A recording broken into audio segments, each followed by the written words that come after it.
Excellence, Monseigneur l'évêque, révérend Père recteur de ce sanctuaire, chers pèlerins et pèlerines, frères et sœurs dans le Seigneur, c'est avec un cœur plein de joie et de gratitude que je suis venu de loin, de Kinshasa, République démocratique du Congo, pour vous rencontrer. Vous rencontrer ici, au sanctuaire Notre-Dame de Montligeon, que je découvre pour la première fois à l'occasion du traditionnel pèlerinage du mois de novembre. Beaucoup de personnes, surtout ici en Occident, considèrent pour des raisons diverses le mois de novembre comme le mois le plus sombre et le plus triste de l'année.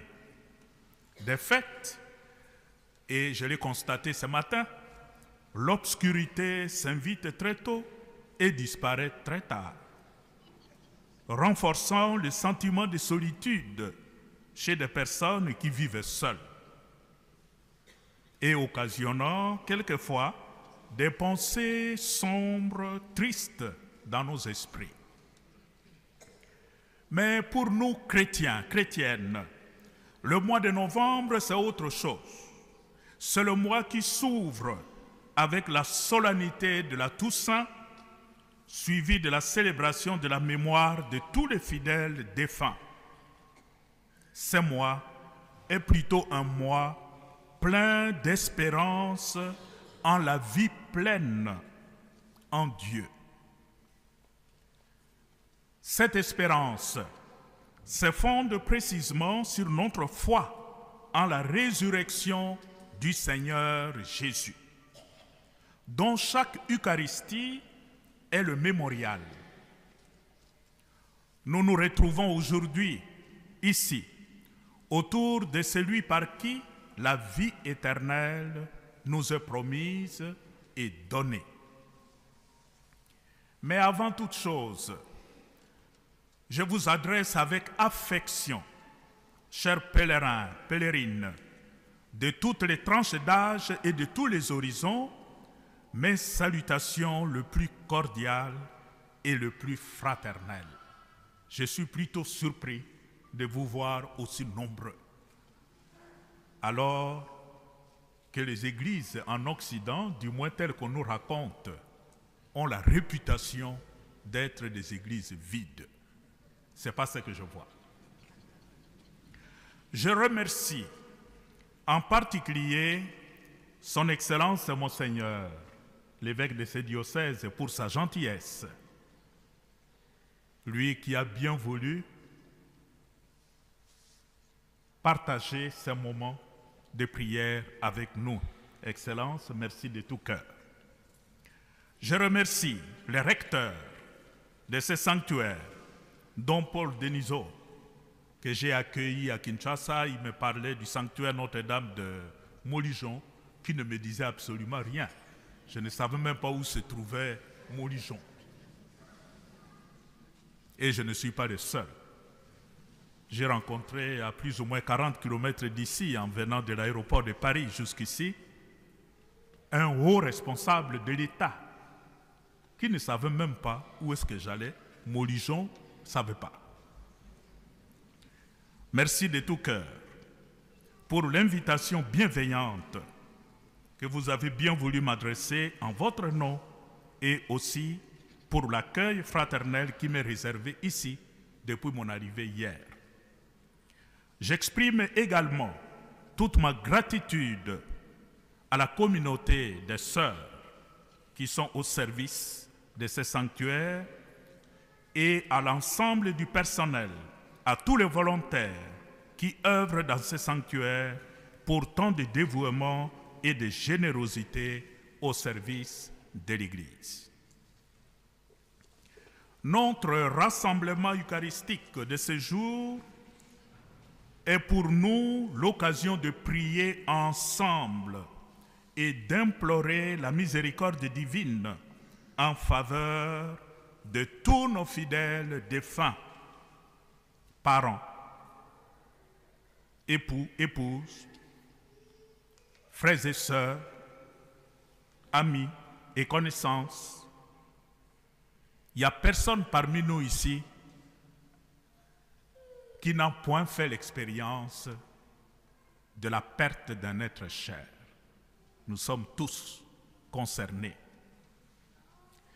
L'expérience de la mort, surtout des êtres chers, est celle que nous partageons tous et toutes.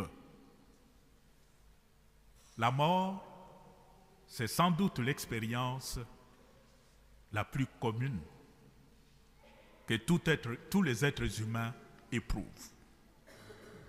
Et j'en viens récemment, moi, d'en faire l'expérience dans ma chair, dans ma famille, en ayant perdu successivement 2 de mes sœurs. Il y a juste une semaine. J'ai d'abord perdu ma petite sœur, celle qui vient directement après moi, Mariette. Et le jour de l'enterrement, 3 jours après, la grande sœur, Suzanne, qui n'a pas supporté la nouvelle du décès de sa petite sœur, elle est aussi partie. Il y a exactement, même pas une semaine, ça fait 6 jours. Et pour une famille, c'est toujours un moment d'épreuve. On parle de la mort quand c'est loin, mais quand ça frappe dans la famille des êtres proches, on expérimente autrement la mort.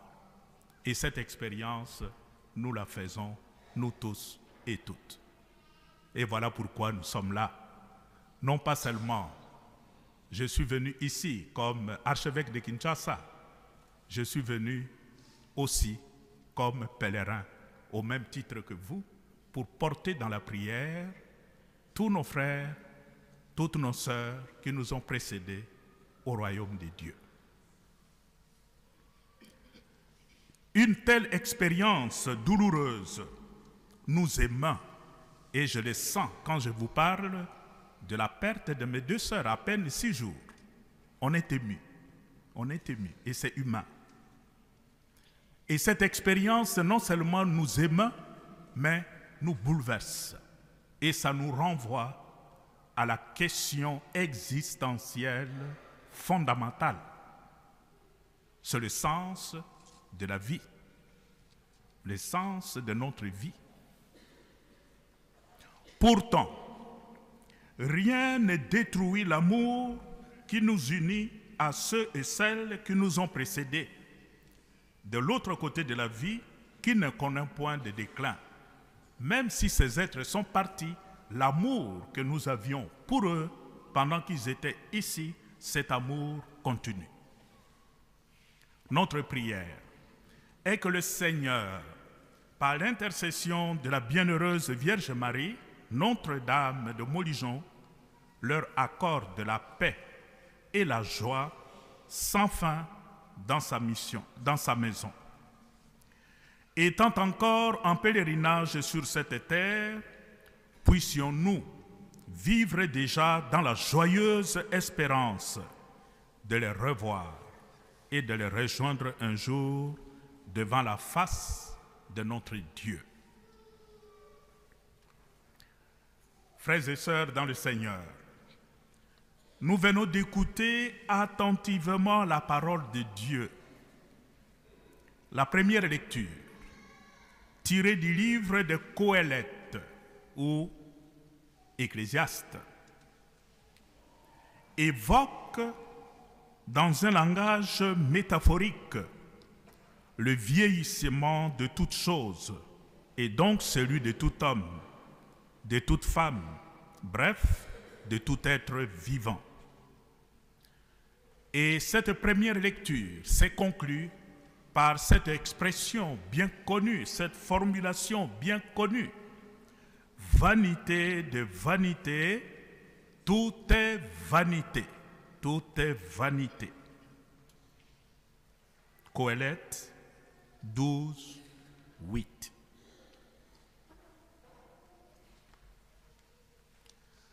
Si l'être humain, la personne humaine, fait de terre, poussière, est appelé à y retourner, et nous tous, nous retournerons à la terre, à la poussière, ce qui, dans l'être humain,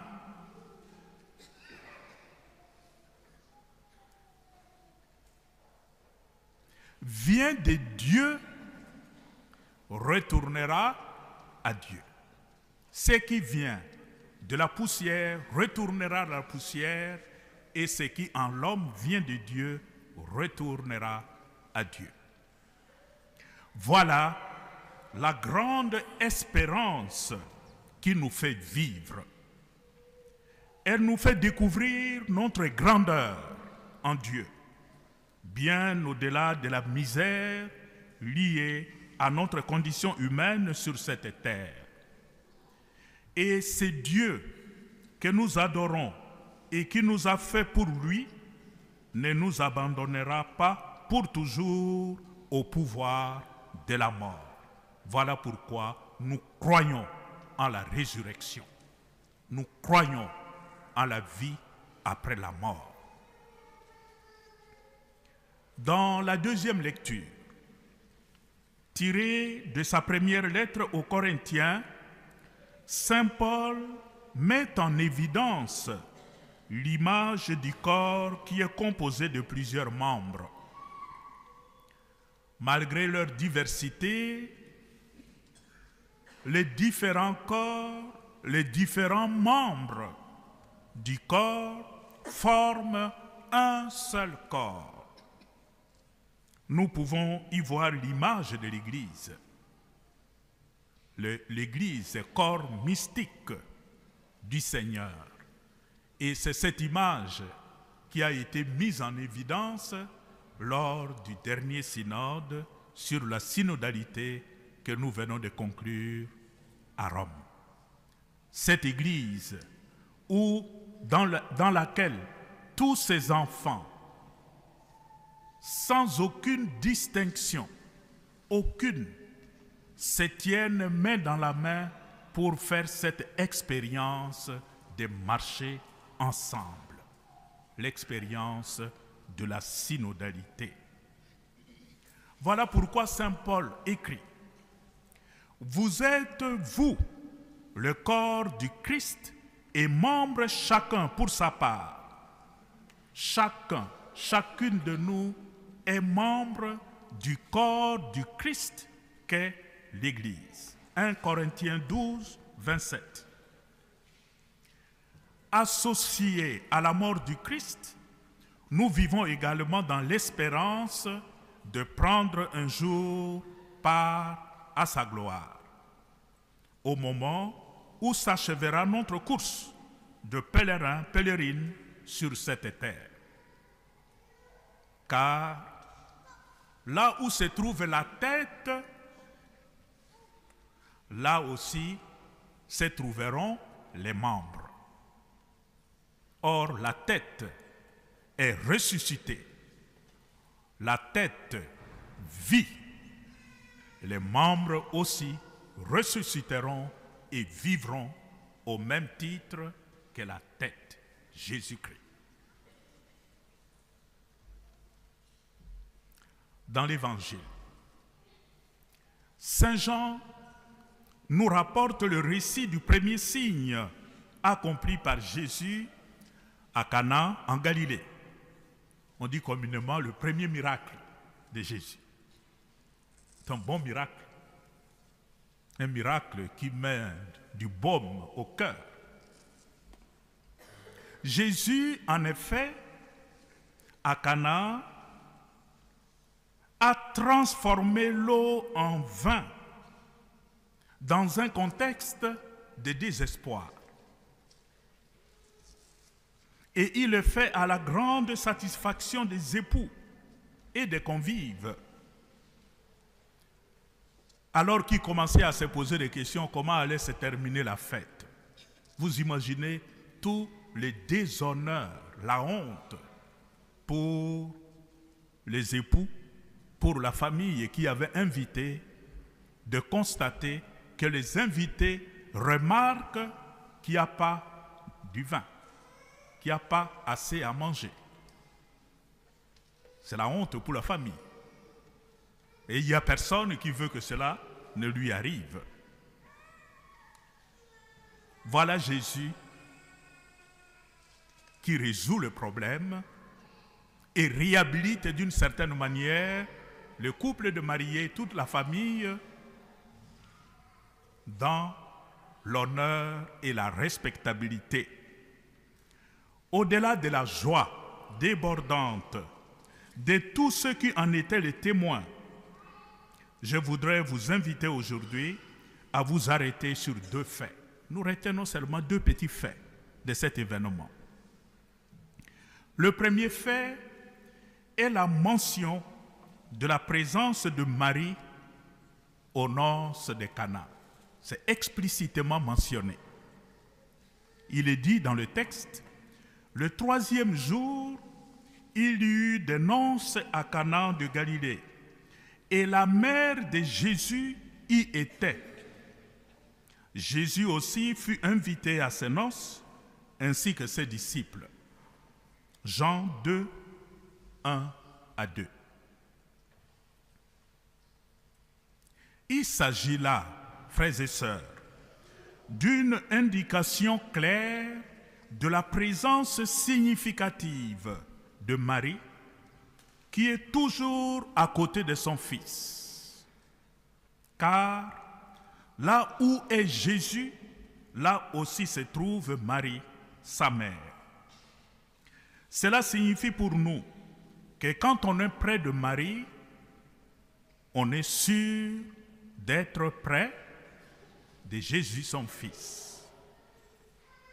Au pied de la croix et à l'heure de la mort de son Fils, Marie sera aussi là, et nous avec elle. Dans notre joie, comme dans notre peine, Marie est toujours là. Elle est toujours là avec nous. Et aujourd'hui, c'est pour nous l'occasion de prendre conscience de cette présence de Marie à côté de nous. Le second fait à retenir est la parole que Marie adresse à son Fils Jésus. En mère attentive et attentionnée, Marie fait remarquer à son Fils Jésus qu'ils n'ont plus de vin. Jean 2, 3. C'est Marie qui fait l'observation à son Fils Jésus. Marie s'est rendue compte que les autres n'ont su voir. Et Marie a vu ce que les autres n'ont su voir à temps. Et elle a anticipé les choses. Elle est donc cette mère qui sent avec son cœur et voit avec ses yeux nos détresses, nos souffrances, nos peines, toute douleur de séparation et combien de souffrances, d'épreuves que beaucoup d'entre nous ici vivent et portent dans le cœur. Au niveau de la famille, séparation d'avec mari ou épouse, des situations parfois difficiles dans lesquelles se trouvent les enfants et qui créent des soucis aux parents. Quel des problèmes, quel de soucis, quel de préoccupations. Toutes ces mamans, ces mères qui sont là, seules, à élever les enfants. Papa s'en est allé. Cette maman seule qui doit travailler dur pour tenir et en même temps continuer d'élever les enfants.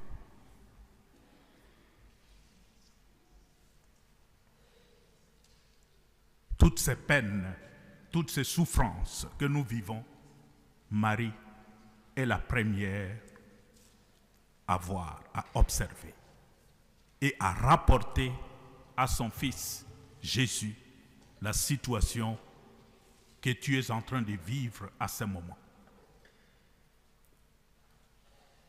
De même, Marie trouve aussi des mots justes pour les servantes qui étaient là. Jésus qui dit, tout ce qu'il vous dira, faites-le. Jean 2, 5. Ce faisant, Marie devient ainsi la médiatrice entre son Fils et nous. Marie, Notre-Dame de Montligeon, est la médiatrice, notre interprète, notre avocate auprès de son Fils, Jésus. Allons donc en toute confiance et en toute hâte vers Marie qui est là et qui observe comme une mère attentive, comme une mère attentionnée. Elle nous obtiendra le vin qui manque à nos vies pour que notre joie soit totale. Tenons-nous près d'elle. Elle nous obtiendra dès ici-bas la guérison, la consolation et le réconfort dans nos épreuves. Tournons nos regards vers Marie. Elle nous obtiendra de là-haut la paix et le repos éternel pour nos frères et sœurs morts dans la foi ou ressuscités.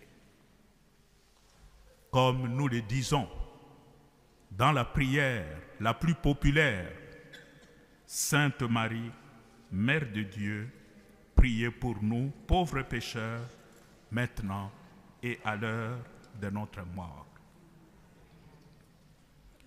À vous donc, chers pèlerins et pèlerines du sanctuaire Notre-Dame de Montligeon, j'adresse cette exhortation. Devenez des porteurs de cette grande espérance en la vie éternelle. Consolez les cœurs meurtris par les épreuves de la mort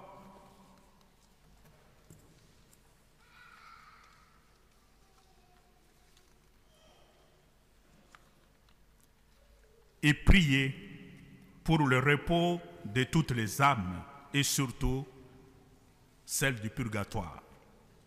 Ces âmes qui ont le plus besoin de la miséricorde de Dieu.